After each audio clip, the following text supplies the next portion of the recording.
राधा वल्लभ श्री हरि सत्प्रेम सिंधु मकरंद रसोगधारा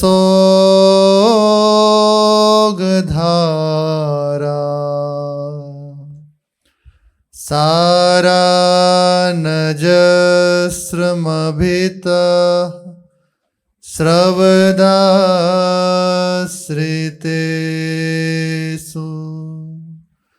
श्री राधिके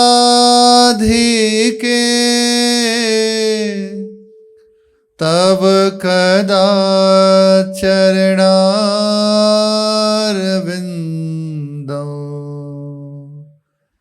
गोविंद जीवन धनो शिरसा वहामि गोविंद जीवन धनो शिरसा वहामि। श्री राधा वल्लभ लाल की जय। अनंत करुणा वरुणालय महामहिम कृपा समुद्र अनंत वात्सल्य समुद्र श्री युगल सरकार, इनकी प्राप्ति अत्यंत सरल है, अत्यंत सहज है, बड़ी सुगम है। पर उस सुगमता को पाने के लिए जो मार्ग है वो बड़ा कठिन है। इसीलिए भगवत प्राप्ति दुर्लभ कही गई है। दुर्लभ क्यों कहा गया? उस मार्ग में जो विक्षेप आते हैं, जो विघ्न आते हैं, इस कारण से। एक ही बात है, भगवान अनंत कृपालु हैं, हर समय आपसे मिलने के लिए तैयार हैं। फिर ऐसा क्या बात है जिसके कारण हम उनसे नहीं मिल पा रहे? बस इसी की परीक्षा होती है, इसी की परीक्षा होती है। और वो कैसे भी हो सकती है, समाज में, एकांत में, अंदर से, बाहर से। अब हृदय विपरीत कर दिया गया, ये उपासक नहीं करता, ये उसका किया जाता है। हृदय को विपरीत कर दिया गया, बाहर से प्रतिकूल परिस्थिति। अब बताओ तुम्हें क्या चाहिए, अब बताओ तुम्हारे हृदय की बात क्या है। उस समय भी बस जिसने एक प्रश्न का उत्तर दे दिया, मैं आपका हूं, आप मेरे हैं, जैसे आपको प्रसन्नता मिले, जीत गया, पास हो गया। अगली कक्षा में गया, पढ़ाई कर रहे हो तो अगली कक्षा में जाने से पहले पेपर होता है पक्का। अगर आप मार्ग में चल रहे हैं तो आएगा आएगा आएगा, पक्का आएगा ये परीक्षा। नहीं आ रही तो अभी विचार करो क्यों नहीं आ रही। अगर किसी की हो रही है तो ऐसा मत सोचो कि ये तो ऐसे नहीं, भगवान का विधान है, नामे भक्ता प्रणश्यति। झूठे कोई शरणागति ले ले, उसका पतन नहीं हो सकता, फिर जिसका जीवन प्रभु है उसका कैसे। अभी परीक्षा नहीं आ रही तो विचार करना चाहिए कि अभी मेरी पढ़ाई ठीक नहीं हो रही, और परीक्षा आ रही है तो नाच पड़ो। बस अब भगवत साक्षात्कार समीप है, कोई नहीं रोक सकता, कोई नहीं रोक सकता। एकमात्र प्रभु, यहां एक ही उत्तर है हर प्रश्न का, मैं आपका हूं, आप मेरे हैं। बस आप कहो ऐसा ऐसा ऐसा, आप कहोगे गलती करते हो, ये करते हो जी, बिल्कुल बाहर से कहेंगे गलती है और अंदर से बिल्कुल नहीं मानेंगे। बिल्कुल अंदर की बात आपको सच्ची कह रहे हैं। अगर आप बिल्कुल प्रसन्न रहना चाहते हैं ना, हर स्थिति में प्रसन्नता, उसका उपाय बता रहे हैं। हर स्थिति में प्रसन्नता, मैं आपका हूं। आप ना चाहें, छोटा बालक है, अगर माँ पकड़े रहे तो पैर बांव कैसे जाएगा? जा सकता है? नहीं जा सकता। पैर बाम जा रहा है अर्थात माँ की गलती है। माँ ने छोड़ क्यों दिया? आपकी चूक। बिल्कुल, इसी को आप अपनापन कह लीजिए, इसी को पूर्ण समर्पण कह लीजिए, जो विचार आपके हृदय में कर लीजिए, इसी से पास हुआ जाता है इस मार्ग में। ये अगर नहीं है तो आप फेल होते रहोगे, पक्का फेल हो जाओगे। मैंने क्या किया, मेरी क्या गलती हो, परेशान वो अंदर विक्षेप देता रहेगा चित्त। नहीं, बिल्कुल हमें परेशान नहीं होना। आप चाह रहे हो कि हम परेशान हो तो होंगे, उस समय भी ये कहेंगे आपके हैं। बिल्कुल इतना नहीं मानेंगे कि हम ऐसे। बेपरवाही किस बात से आती है? अरे कई बार सुना है कि आप निश्चिंत हो जाओ, उन्हें चिंता में छोड़ दो। तो हर स्थिति में छोड़ दी, ये डांड फेंक दी, नौका भंवर में आई, छोड़ दी, अब आप संभालो। डुबाना है तो डुबाओ, अगर पार करना है तो पार करो, हम आपके हैं। बिल्कुल बड़ा मस्ती का मार्ग उसी का है जिसके हृदय में बस एक बात है, मैं आपका हूं, आप मेरे हैं। संभालोगे समझ जाएंगे, बना दोगे बन जाएंगे। बोरी सखी कहती हैं, कृपा की कोर हित करना, बधाई जन्म की तेरे। बना दोगे तो बन जाऊंगा, मिटा दोगे तो मिट जाऊंगा। मेरी भोरी सखी कह रही है मांगने में। तो ये क्या है? केवल अपनापन। बस प्रभु इतना देखते हैं। बड़े सौभाग्यशाली हैं वो जन जिनके जीवन में नहीं आ रही। पर ऐसा ना माने कि हम बहुत अच्छा, अभी कहीं कमी है। अंदर से बाहर से भी प्रश्न नहीं है ना, तो सोचो अभी पढ़ाई हो रही है, अभी परीक्षा नहीं आई, परीक्षा आएगी तो अंदर से भी साफ। हाँ, ऐसा थोड़ी है कि केवल बाहर से ही, अंदर से भी सब बंद, पूरा चैप्टर क्लोज। और बाहर से भी, अब बताओ एक ही बात, आप ज्ञान विज्ञान का स्फुरन बंद करा दो, आपकी राजे, मैं आपका हूं, जीत गए जीत गए। अब क्या हुआ? और आपकी स्थिति बढ़ गई। उठ जाओगे उठ जाओगे। सतरति सतरति सा लोकांश तारयति। श्री खाकी बाबा सरकार, श्री नारायण दास मामा जी के गुरुदेव, नारायण दास मामा जी के गुरु भाई थे। नाम दीक्षा होने के बाद मोहनदास, विरक्त वेश लेने के बाद। बहुत ध्यान से सुनना, परीक्षा कैसे आती है अगर आपके जीवन को सिद्धावस्था की ओर ले जाया जाता है तो।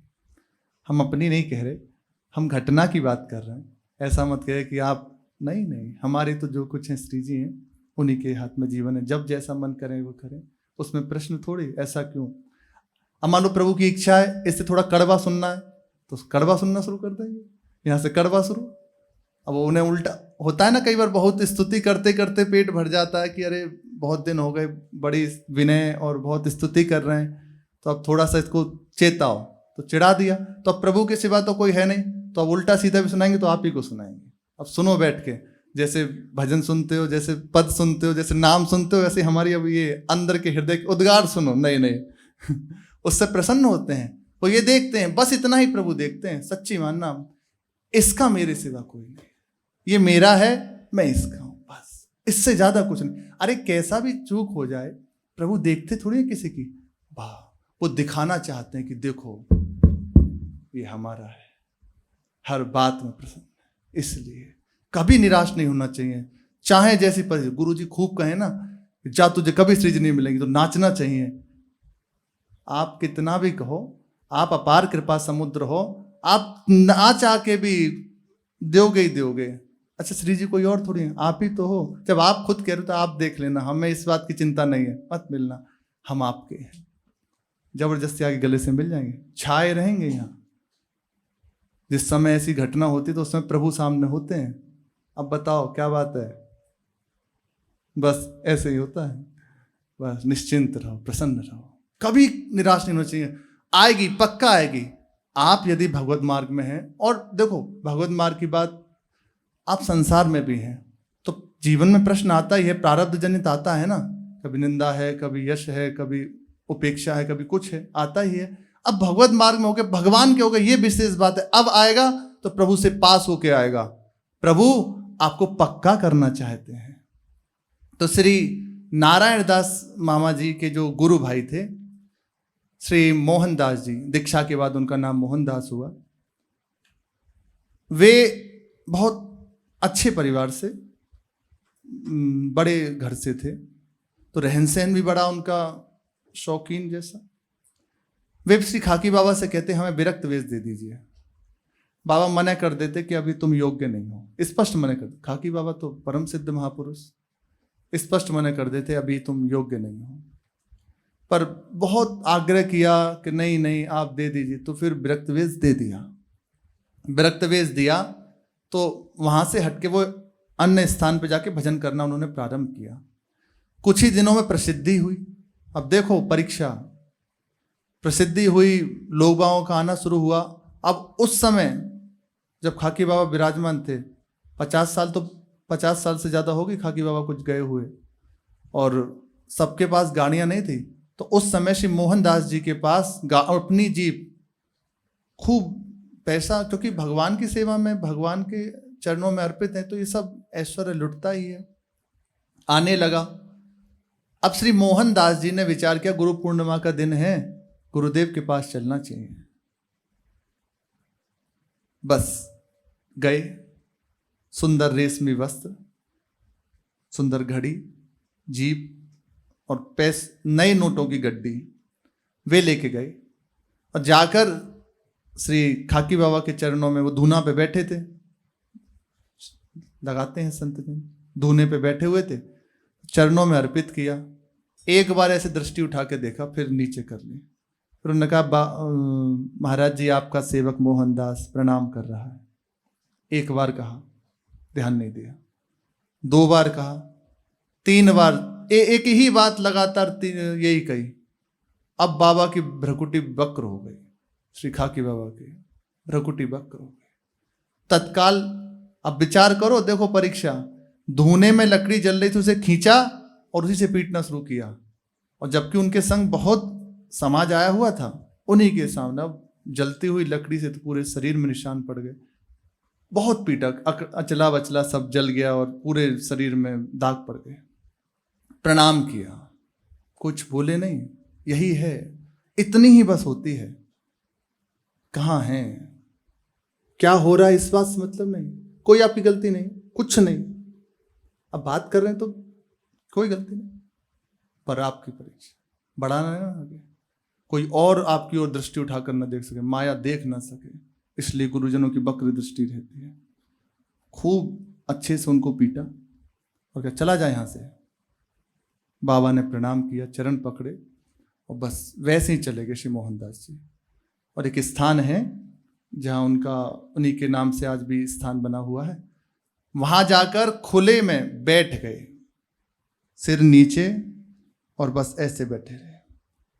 अब भगवत लीला, ना प्रसाद के लिए कहीं जाते, ना स्नान, कहीं नहीं, बस ऐसे ही बैठे रहे, जाके उठे ही नहीं दोबारा, और गुरु मंत्र का जप करना शुरू कर दिया। कुछ ही दिनों में सिद्ध हो गए। ये होता है, इसलिए कृपा होती है, पर यह कृपा पचाना बड़ा कठिन है।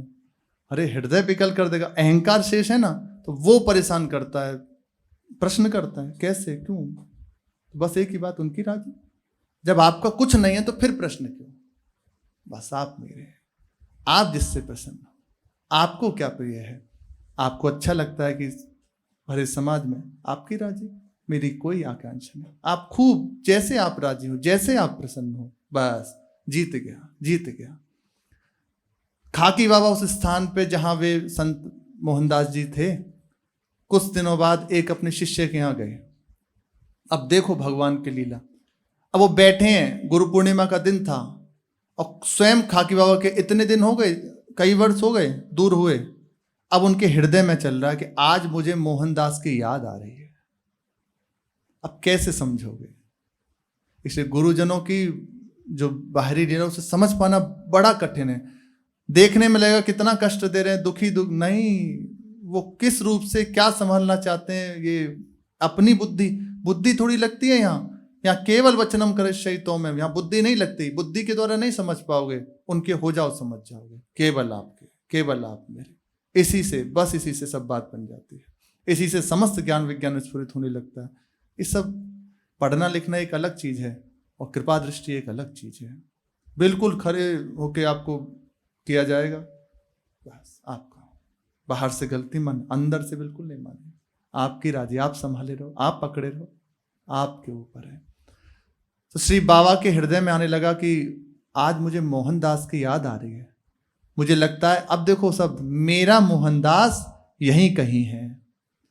तो जिन शिष्य के यहाँ गए थे उन्होंने ढूंढवाया, पर मिले ही नहीं कोई मोहनदास नाम के। कहा बाबा यहाँ तो कोई मोहनदास नाम के संत है नहीं।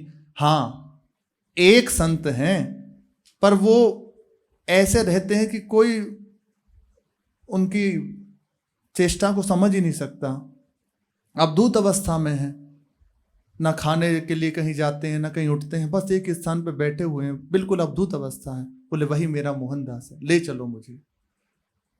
बाबा स्वयं गए उनके पास, जाके चरण पकड़े। जो ही उनने कहा मोहनदास, अब दृष्टि उठाई कि ये तो गुरुदेव का स्वर है। ऐसे उठा के देखा, बस अब तो विकल होके, जैसे छोटा बालक रोता है, बहुत विकल होके रोए। आंखों के अश्रुओं से चरणों को अभिषेक किया, चरणों में पड़ गए, उठा के हृदय से लगाया। अब वो तो सिद्ध हो चुके, जिसलिए लीला की थी वो कार्य हो गया, और संग ले आए। कई वर्ष तक अपने स्थान में ही रखा, फिर बाबा के ही सामने उनका शरीर शांत हुआ और भगवत धाम चले गए। ये लीला होती है। अब इसको प्रकट में तो देखेंगे कि कितना कष्ट मिला, कितना उन्हें दुख मिला और ऐसा ऐसा, पर परिणाम महामंगल में हुआ। एक श्री रामानंदीय संत थे, उनकी सेवा में श्री रामदास नाम के संत रहते थे। वे, उनका बस इतना कार्य था गुरुदेव की परिचर्या करते रहना, बस इसी को अनन्यता है। श्री नारद भक्ति सूत्र में आज अनन्यता का ही प्रसंग है। श्री नारद जी महाराज कह रहे हैं, साना काम या कामे माना निरोध रूपत्वात्, अनन्यता केवल आप, ना अन्य। हम बात भी किसी से कर रहे हैं, किसी की ओर देख भी रहे हैं, तो केवल उनकी दृष्टि से, केवल अपने आराध्य देव के रूप में, दूसरा कोई नहीं। यहां अनन्यता की बात है। पहले श्री नारद जी महाराज वर्णन कर रहे हैं प्रेम रूपा भक्ति का, अब उस भक्ति की महिमा का वर्णन करते हुए कह रहे हैं प्रेम रूपा भक्ति में अनन्यता परम आवश्यक है। वह कामना युक्त नहीं है, क्योंकि वह त्याग रूप निरोध स्वरूपा है, इसमें परम अनन्यता जरूरी है। बड़े महाराज जी कहते हैं अगर एक जीवन में भी अनन्यता आ जाए ना, तो बहुत बड़ी बात है। जीवन में अनन्यता आ जाए, अब कुछ बाकी नहीं रहता उस उपासक के जिसके हृदय में अनन्यता है। अनन्यता नहीं है तो हमारी प्रियाजू का सामीप्य मिलना बड़ा कठिन है। हमारी श्री जी को केवल अनन्यता चाहिए, दूसरा नहीं। ये मेरा है, मैं इसका, बस चाहे कैसी व्यवस्था हो। प्रभु तो सब रूपों में है, लेकिन प्रियाजू, क्योंकि ये और खास बात है, और अंदर की बात है। श्री रामदास जी, उनके अनन्यता का ही प्रसंग है। गुरुदेव की हर समय परिचर्या करते, उन्हीं की चरण सेवा करते। उनका नियम था, गुरुजी जब पा लेते तब उसके बाद जो बच जाता उसी को पा लेते। बस एक बार दिन में गुरुजी पाते थे, उसके बाद जो बच गया पा लिया, बस रात दिन भजन साधन में। गुरुजी का नियम था कि अमुक समय पे वो आहार लेते हैं, सुबह से अपने आसन आदि में बैठ गए, फिर अमुक समय पे आहार लेते हैं। एक दिन घटना हुई परीक्षा जीवन में, भगवान ने लीला करी। रसोई बना के श्री रामदास जी ने तैयार की और कुत्ता आया, रसोई झूठी कर गया। बस अब ये चीज रामदास जी को पता चली, अब तो वो विकल हो गए कि गुरुदेव के आसन से उठने का समय हो गया। तत्काल वे तो बहुत ज्यादा विकल हुए, रसोई तैयार करना शुरू किया। गुरुजी आए, अच्छा बोले कुछ नहीं, बस आके देखा कि अभी रसोई तैयार नहीं है। लकड़ी उठाई, पीटना शुरू कर दिया। अब आप कहोगे उनकी क्या गलती है? अब स्पष्ट है उनकी क्या विचारों की गलती, कोई गलती नहीं, पर यह विधान। कोई होगा अनंत जन्मों का ऐसा शुभ जो एक क्षण में नष्ट कर दिया, जो भोगना पड़ता उसे एक क्षण में नष्ट कर दिया। बिठा, खूब पीटा, बहुत पीटा और चले गए। ना आहार किया, ना रसोई तय, कुछ नहीं। अब श्री रामदास जी तो बस रो ही रहे, आंखों से अश्रु प्रवाह हो रहा है, बहुत दुख उनका हृदय में। रात्रि के समय चरण सेवा के समय वे चरण दबा रहे थे गुरु जी के, और आंखों से अश्रु बहे तो गुरु जी के चरणों पे गिरे। उन्होंने पूछा, रोता है, दुख हो रहा है तुझे, हमने पीटा है? बोले नहीं महाराज जी, दुख नहीं हो रहा। बोले फिर क्यों रोता है? बोले इसलिए रो रहा हूं, आज मेरे कारण आपको आहार नहीं मिला। सफाई नहीं दी, कोई सफाई नहीं दी कि ऐसा हुआ ऐसा हुआ। मन कहता है एक बार तो बता दें जाके कि इसमें तो हमारी कोई गलती नहीं, ऐसा ऐसा नहीं। जब तुम जान रहे हो वो सर्वज्ञ हैं, तो क्या तुम्हारे हृदय की बात जानते नहीं? क्या इस परिस्थिति को जानते नहीं है? सर्वज्ञ हैं, सब जानते हैं, फिर ऐसा क्यों जानबूझ के कर रहे हैं? तुम्हारे हृदय में कितनी बात दृढ़ता से है कि सर्वज्ञ हैं, वो सब जानते हैं। अब सफाई दो, बताना चाहिए, ऐसा होना चाहिए। अच्छा, सामने वाला कर रहा है, नहीं हमें नहीं, हमारे गुरुदेव सर्वज्ञ हैं, हमारी श्री जी सर्व सब जानते हैं, मुझे कुछ नहीं बताना। आप चाह रहे हो मैं माफी मांगूंगा, 1000 बार मांगूंगा, आप जैसे कहोगे वैसे कहूंगा, गलती है, बार बार बस इतना ही कहेंगे, आप जो कहो उसमें जी गलती है, बस इतना ही बस देखते हैं। क्या हुआ इससे मतलब नहीं होता, कुछ नहीं हुआ, लेकिन बस इतना देखा जाता है कि ये है कहाँ, वैसे ही दैन, वैसे ही झुके हुए, बस जाओ आगे बढ़ो, आगे बढ़ो, आगे बढ़ो। ये कोई ऐसे ही नहीं कह रहे, सत्य बात है। आप देखना, भगवान ना करें ऐसा प्रश्न आए क्योंकि थोड़ा कठिन है प्रश्न। कठिन क्यों है? क्योंकि अहंकार को बर्दाश्त नहीं होता, अहंकार सहन नहीं कर पाता, वो तिल मिला उठता है। क्यों क्यों? अरे नारद जी ने श्राप दे दिया, ये है अहंकार की गति, श्राप दे दिया नारद जी ने, बहुत कठिन है, वही संभाले। जे राखे रघुबीर ते उबरे तेहु काल महा, दूसरे की बस गया, भगवान ही उस समय संभालते हैं। नहीं, कोई सफाई नहीं देनी, आप जो कह रहे हैं वो सब ठीक, कोई गलती नहीं, फिर भी ऐसा ऐसा ऐसा किया, ऐसा, जी महाराज जी गलती है, आगे से नहीं होगा, पास हो गए, आगे बढ़ जाओ, चलो आगे कक्षा में उत्तीर्ण हो गए, बढ़ो आगे प्रभु के पास। अब मार्ग निर्विघ्न हो गया, अब ऐसी जो बड़ी घटना थी अब वैसी नहीं आएगी, जो भोगना पड़ता वो नहीं आएगा। अब तुम निर्विघ्न होकर श्री जी की ओर बढ़ो, भजन अबाध रूप से चलने लगेगा, आपको करना नहीं पड़ेगा, भजन शुरू हो जाएगा। इसीलिए कहा जाता है बड़ा कठिन है इसको सह पाना, ये प्रतिकूलता दी जाती है।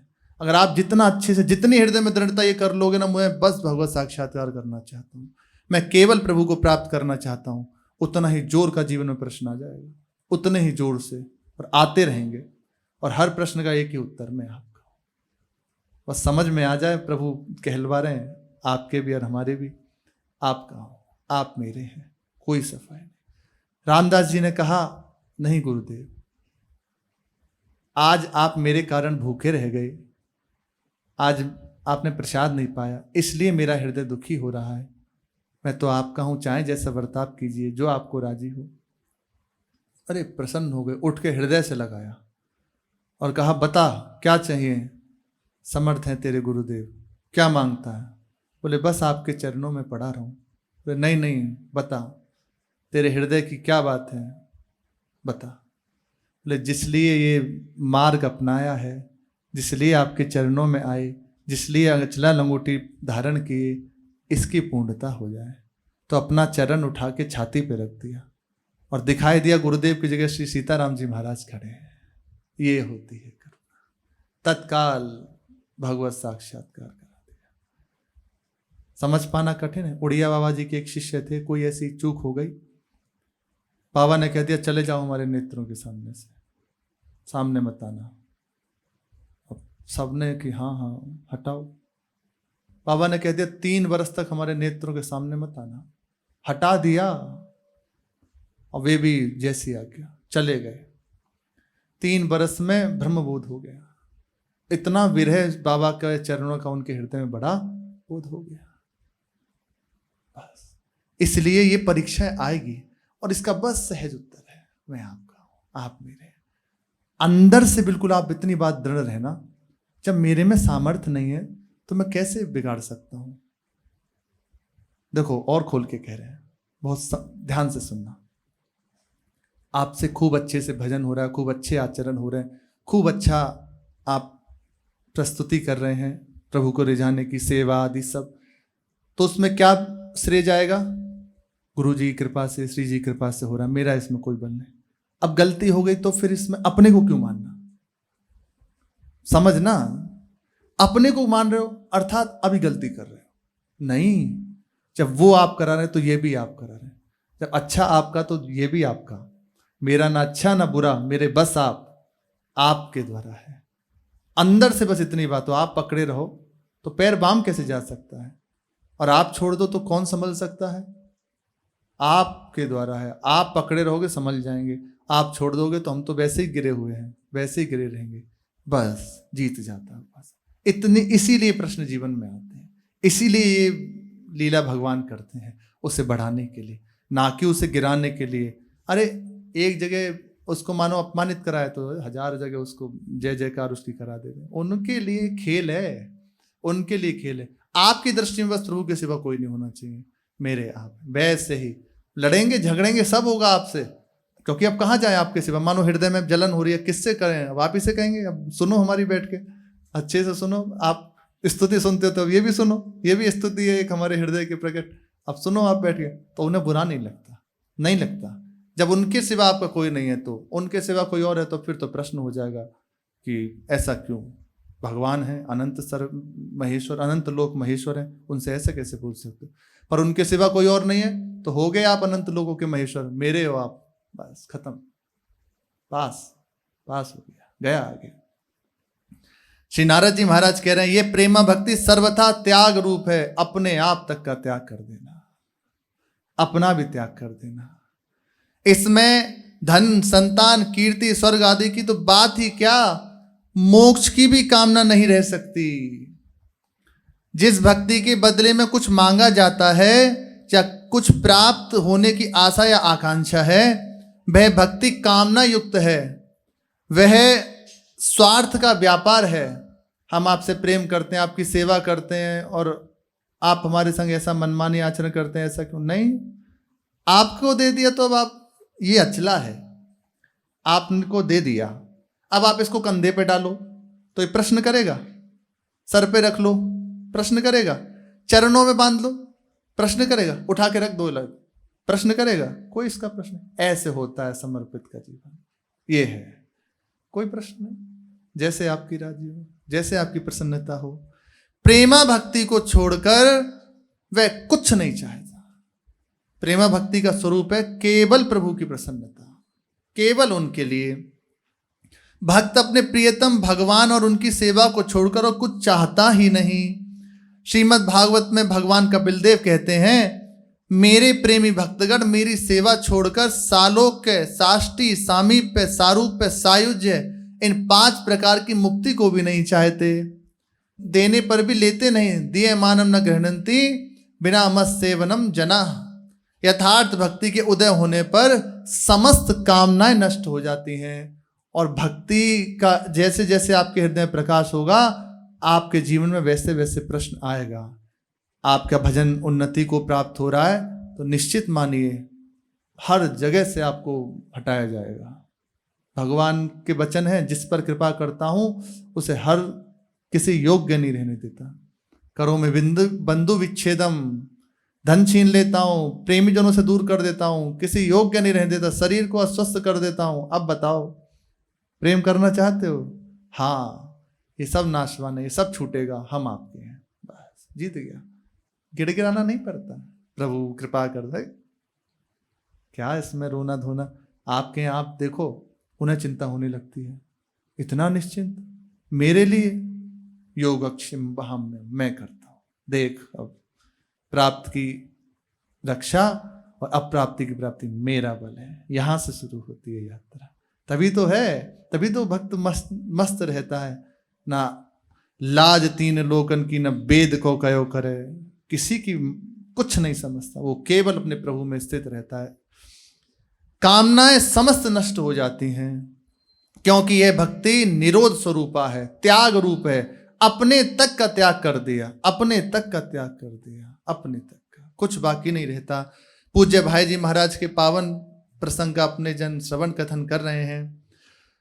भाई जी के जीवन में अब अध्यात्म की वृद्धि होने लगी। दोबारा बंबई में जाके अभी सेवा प्रधान वृत्ति हो गई थी। अब फिर से भाई जी के जीवन में भगवान ने जिस लिए उन्हें भेजा है वही कार्य कराना प्रारंभ कर दिया। भगवान ने जिस कार्य के लिए भाई जी को भेजा था उसकी ओर आकर्षण बंबई के भोग प्रधान व्यापारिक जीवन में रहते हुए भी होने लगा। ये बड़ा कठिन है, भोग प्रधान जीवन और फिर भी आकर्षण भगवान के चरणों में। ये स्पष्ट भगवान की कृपा है, स्पष्ट भगवान की कृपा है। यह साधारण नियम का अपवाद कहा जा सकता है। प्रधान रूप से व्यापार करते हुए राजनीतिक एवं सामाजिक कार्यों में पूरा भाग लेते हुए किसी का जीवन साधना के सोपानों पर चढ़ने लगे और वह भी बंबई जैसे नगरों में रहते हुए, तो अवश्य ही भगवत इच्छा ही कहना पड़ेगा, भगवान की महती कृपा ही कहना पड़ेगा। भाई जी के जीवन में भी यही हुआ। बंबई आने के 10 महीने बाद ही छोटी बहन अन्नपूर्णा, श्री भाई जी की छोटी बहन अन्नपूर्णा जी का विवाह करने के लिए भाई जी को बांकुड़ा जाना पड़ा। इस निमित्त से सेठ जी का सत्संग भी प्राप्त हुआ, सेठ श्री जयदयाल गोयनका जी का। दोनों में लगातार कई दिनों तक साथ रहने का सुअवसर इससे पहले कभी नहीं आया था। पहले था सत्संग सुन लिया, फिर अलग हो गए, थोड़ी देर मिल लिए, फिर अब भाई जी महाराज जब अपनी बहन की शादी में गए तो वहाँ सेठ जी भी आए हुए, तो निरंतर संग भी रहने का सौभाग्य प्राप्त हुआ। इस बार पावन हृदयों का मिलन अत्यंत निकट से हो रहा था। भाई जी का हृदय कृतज्ञता से पूर्ण था, क्योंकि भाई सेठ जी जब भाई जी नजरबंदी में थे उस समय भी घर में आते थे, दादी राम कौर जी से मिलते। नजरबंदी के समय जब भी कलकत्ता जाते तब भाई जी के परिवार से अवश्य मिलते श्री सेठ जी जयदयाल गोयनका जी। इस मिलन के बाद भाई जी सेठ जी के प्रति और भी अधिक खिंच गए। बंबई लौटने पर भी मिलने की इच्छा होती ही रहती। इच्छा होने से उसके अनुरूप भगवान व्यवस्था कर देते हैं। थोड़े समय बाद श्री जमनालाल जी बजाज श्री सेठ जी से मिलने चक्रधरपुर जा रहे थे। हृदय में इच्छा हुई कि मिल जाए मुझे कैसे भी। चाह, संत भगवंत केवल चाह से मिलते हैं और कुछ नहीं चाहिए उन्हें। तुम्हारे हृदय की प्रबल आकांक्षा हो केवल, और उस चाह में कोई बाधा न पहुंच सके, कोई स्थिति बाधा न पहुंचा सके। भगवान ने विधान बनाया। श्री जमनालाल बजाज जिन्होंने भाई जी को बंबई बुलाया था, वे सेठ जी से मिलने के लिए चक्रधरपुर जा रहे थे, तो भाई जी भी उनके साथ हो गए। चक्रधरपुर में श्री सेठ जी के सत्संग का लाभ तो मिला ही, साथ ही उन्होंने अपनी 2 पुस्तकें त्याग से भगवत प्राप्ति और प्रेम भक्ति प्रकाश की भाषा संशोधन का कार्य भाई जी को सौंप दिया। श्री सेठ जी ने, भाई जी ने केवल उनकी भाषा ही नहीं की बल्कि एक प्रकार से कायाकल्प कर दिया। श्री सेठ जी अपने मूल भावों को अत्यंत स्पष्ट और विशेष प्रभावशाली शैली में अभिव्यक्त देकर गदगद हो गए कि इतना सुंदर। और सेठ जी की कृपा से फिर बाद में गीता प्रेस गोरखपुर की स्थापना भी हुई। इसमें भाई जी के द्वारा ही पूरा व्यवस्था की गई। उन्हें भाई जी के हृदय के भावों एवं योग्यता का परिचय प्राप्त हो गया कि कौन ये किस कोटि के महापुरुष हैं। संवत 1978 सन 1921 में भिवानी के भक्त श्री लक्ष्मी नारायण जी का हरिनाम प्रचार के लिए बंबई आगमन हुआ। ये नवद्वीप वासी गौड़ीय संत श्री रामकरण जी के अनुगत थे। स्थान स्थान पर घूमकर मस्त होकर कीर्तन करते और हरिनाम का प्रचार करते। कीर्तन में नृत्य करते हुए इन्हें भाई जी ने देखा तो इनकी कीर्तन निष्ठा से भाई जी बहुत प्रभावित हुए। इनके संग से भाई जी का मन, प्राण, वारी, शरीर सब भगवान में डूबने लगा। हर समय भगवान की स्थिति में रहने लगे, हर समय भगवान में स्थित रहने लगे। ये संग से ही रंग चढ़ता है। जैसा होए संग वैसा चढ़े रंग। जिनका आप संग करोगे, बिना चाहे आपके अंदर उनके गुण अवगुण आ जाएंगे। चिंतन से भी संग होता है। आप यदि विपरीत भाव का चिंतन कर रहे हैं तो वैसे ही आपके हृदय की स्थिति हो जाएगी। और आप केवल अनुकूल चिंतन कर रहे हैं, संत सतगुरु का चिंतन कर रहे हैं, ठाकुर जी का चिंतन कर रहे हैं, नाम रूप का चिंतन कर रहे हैं, तो वैसे ही आपके हृदय की दशा हो जाएगी। वैसे हृदय सरल, सहज, सरल हो जाएगा। भाई जी का मन प्राण सब इनके संग से भजन में डूबने लगे। पुनः वही सत्संग भजन कीर्तन का प्रवाह जीवन को जगत की ओर से मोड़कर अनंत की ओर बहा ले चला। लगभग मास संवत 1978 से भाई जी की साधना पुनः विशेष तत्परता से प्रारंभ हो गई। उन्हीं दिनों भगवत कृपा के चमत्कार की कुछ ऐसी घटनाएं भाई जी के जीवन में घटी जिससे भाई जी को और दृढ़ विश्वास भगवान के चरणों में हो गया। भाई जी की सबसे छोटी बहन थी श्री चंदाबाई। अपनी सभी छोटी बहनों का भार भाई जी के ऊपर ही था। बंबई से रामगढ़ राजस्थान गए। रामगढ़ के श्री चिरंजी लाल गोयनका से चंदाबाई का विवाह ज्येष्ठ शुक्ल 6 संवत 1979 को संपन्न हुआ। यह विवाह अन्य विवाहों से भिन्न हुआ। भाई जी भक्ति रस में डूब चुके थे। भाई जी के जीवन का मुख्य लक्ष्य भजन कीर्तन ही था, केवल भगवान से प्रेम करना। अतः इस विवाह में भी इसी रस की प्रधानता रही। हिंदू संस्कृति में विवाह के अवसर पर भिन्न भिन्न तरह के गीत सदा से गाए जाते हैं, लौकिक गीत गाए जाते हैं। इस विवाह में साधारण गीत ना गाए जाकर भक्ति रस के गीत गाए गए। भाई जी ने स्वयं उन गीतों को रचा और गाने को दिया। उन गीतों को सरस भाषा में रचना की। ये गीत मारवाड़ी धार्मिक गीत नाम से एक छोटी पुस्तिका के रूप में प्रकाशित भी हुए हैं। इन गीतों ने समाज को एक नई जागृति दी। कई प्रथाओं में सुधार भी हुआ। उस समय के प्रसिद्ध संत श्री लक्ष्मणगढ़ निवासी श्री राम नाम के आड़तिया जी को उस विवाह में सम्मिलित होने के लिए भाई जी ने आग्रह पूर्वक बुलाया। उन्होंने विवाह के अवसरों पर भजन कीर्तन करके समाज में भक्ति रस की धारा बहाई।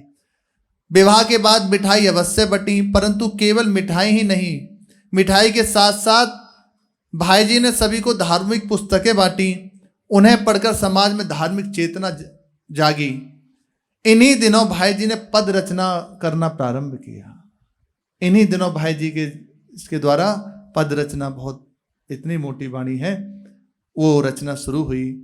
आगे श्री भाई जी महाराज का सत्संग कैसे प्रारंभ होता है इसकी चर्चा है। बस निश्चिंत था, शुरू से जो बात प्रारंभ हुई वही पूर्णता में। प्रभु हमारे हैं, हम उनके हैं। आप दृढ़ता से ये बात रख लीजिए हृदय में। इन महापुरुषों का प्रसंग सुनना, ऐसा जीवन में आना, ये सच्ची बात, एक सरलता से इतनी बात जीवन में आ जाए, मेरे प्रभु मैं प्रभु का, और दृढ़ विश्वास अपने प्रभु का, चाहे जैसी परिस्थिति हो, हमारे शरीर की, हमारे मन की, हमारे व्यवहार की, बस प्रभु से हमारा चित्त ना हटे। भजन हो रहा है नहीं हो रहा, ये आगे की बात है। जब प्रभु में स्थिति तो भजन के सिवा कुछ होगा ही नहीं, ये आगे की बात है। पर पहली बात, मेरे नाथ मैं आपका हूं, आपको ना भूलो, जीत जाएगा वो। वह कहीं रुक नहीं सकता, कहीं उसे कोई भी चुंगी नहीं लगा सकता। प्रश्न आते रहेंगे जीवन में, उसका एक ही उत्तर है, मैं आपका हूं, आप मेरे हैं। हो गए पास, चलो आगे बढ़ो। शेष चर्चा आगे। श्री राधा वल्लभ लाल की जय।